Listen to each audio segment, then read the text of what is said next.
Excise superintendent Krishna district ఈరోజు రాబడిన సమాచారం మేరకు అదేవిధంగా కృష్ణా జిల్లా కలెక్టర్ మరియు డిస్ట్రిక్ట్ ఎలక్షన్ ఆఫీసర్ గారు వారి ఆదేశాల మేరకు అదేవిధంగా superintendent of police SP Krishna వారి ఆదేశాల మేరకు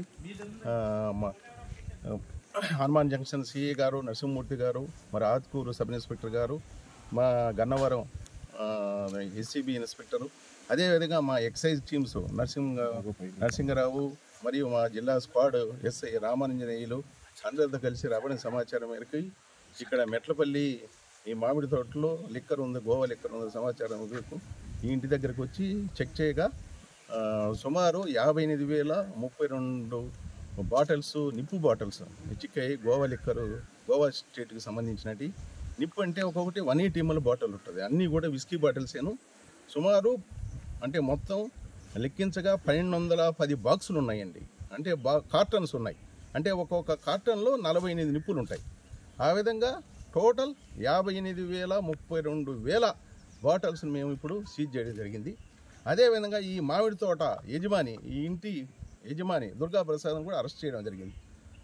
ఈ వాచ్మెన్ ఉన్నాడు, మా టీమ్స్ వచ్చేటప్పుడు ఇక్కడ వాచ్మెన్ ఉన్నాడు వామనాచార్యని, అతను కూడా అరెస్ట్ చేయడం జరుగుతుంది. అదేవిధంగా ఈ లిక్కర్ ఎవరెవరు సంబంధించింది, ఎక్కడి నుంచి వచ్చింది అనే విషయాలు కూడా ఇన్వెస్టిగేషను మా సిఏ గారు, మన హనుమాన్ జంక్షన్ సిఏ గారు వాళ్ళు కూడా ఇన్వెస్టిగేషన్లో సీడీఆర్లు అన్నీ తీసి కూడా తెలుస్తారండి. సుమారు ఎంత రేట్ ఉంటుంది? సుమారు సుమారు 8 lakhs ఉంటుందండి. ఒక్కొక్క నిప్పు బాటిల్ మన స్టేట్లో 150 రూపాయలండి. ఒక్కొక్క 180 ml. ఆ విధంగా 58,032 8 lakhs అండి. సుమారు 8 లక్షలు బిల్డింగ్ అంటే అండి ఇప్పుడు ఈ పర్పస్గా వాడినారని తెలుస్తుంది. ఎందుకంటే మామిడి తోటలో బిల్డింగ్ ఉంది, అబాండన్డ్ అన్యూజ్డ్ హౌస్. అది జనరల్గా స్మగ్లర్స్ ఈ ఎలక్షన్స్ టైంలో వాడేది ఇటువంటి బిల్డింగ్సే వాడతారండి, అబాండన్డ్ హౌసెస్ అంటాం. వీటిని ఉపయోగించినటువంటి ఇల్లు ఇవి. మామిడి తోట ఉంది, ఇల్లు ఉంది, ఈ పర్పస్ కోసం వాడినారని తెలుస్తుంది. యజమాని ఏం చేస్తాడు సార్? తోట యజమాని విజయవాడలో ఉంటున్నాడు. ఈ తోట కూడా ఆయన పేరు మీద ఉంది, దుర్గా ప్రసాద్ గారిని.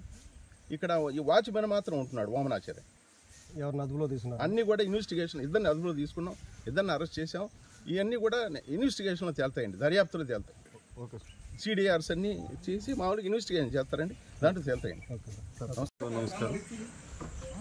మాకు రాబడిన సమాచారం మేరకు ఎస్ఐబి పోలీస్ వారు, అలాగే ఫ్లయింగ్ స్క్వాడ్ టీము, అలాగే local police Atkur SI and Mysore అంతా కూడా ఈ గన్నవరం మండలం మెట్టపల్లి శివారు శ్రీనివాస గార్డెన్స్ అనే ఈ ప్రదేశంలో ఒక చోట మద్యం అక్రమంగా నిల్వ ఉంచారని సమాచారం మీద వచ్చాము. వచ్చిన తర్వాత ఇక్కడ వెరిఫై చేస్తే ఇక్కడ సుమారు 1210 కేసులు గల 180 ml మద్యం బాటిల్ దొరికింది. వాటిని ప్రొసీజర్ ప్రకారం సీజ్ చేయడం జరిగింది. అది ఎవరి పొజిషన్లో ఉన్నాయో వాళ్ళని కస్టడీ తీసుకున్నాము. ఇప్పుడు వారిపై కేసు నమోదు చేసి అరెస్ట్ చేయడం జరుగుతుంది. అలాగే ఫర్దర్ ఈ యొక్క మద్యం ఎక్కడి నుంచి తరలించారు, దీని వెనక ఎవరున్నారనేది దర్యాప్తులో ఇవన్నీ కూడా బయటకు తీసుకొస్తాం. సరే, ఇక్కడ మాకు కూడా రాబడిన సమాచారం ఏంటంటే రాబోయే ఎలక్షన్ నిమిత్తం ఓటర్లని ప్రలోభ పెట్టడానికి కోసం ఇక్కడ మద్యాన్ని అధిక మొత్తంలో డంప్ చేశారని సమాచారం వచ్చింది. అయితే ఇది ఏ పార్టీకి సంబంధించింది ఏంటనేది కూడా ఇంకా విచారణలో దర్యాప్తులో తీసుకోవాలి. ఈ తోట ఎవరెవరు సంబంధించింది సార్? తోట గూడపాటి దుర్గా ప్రసాద్ అనే వ్యక్తికి సంబంధించింది. అతను విజయవాడ వాస్తవ్యం. సో అతను ఈ తోటకి బాగున్నాడు.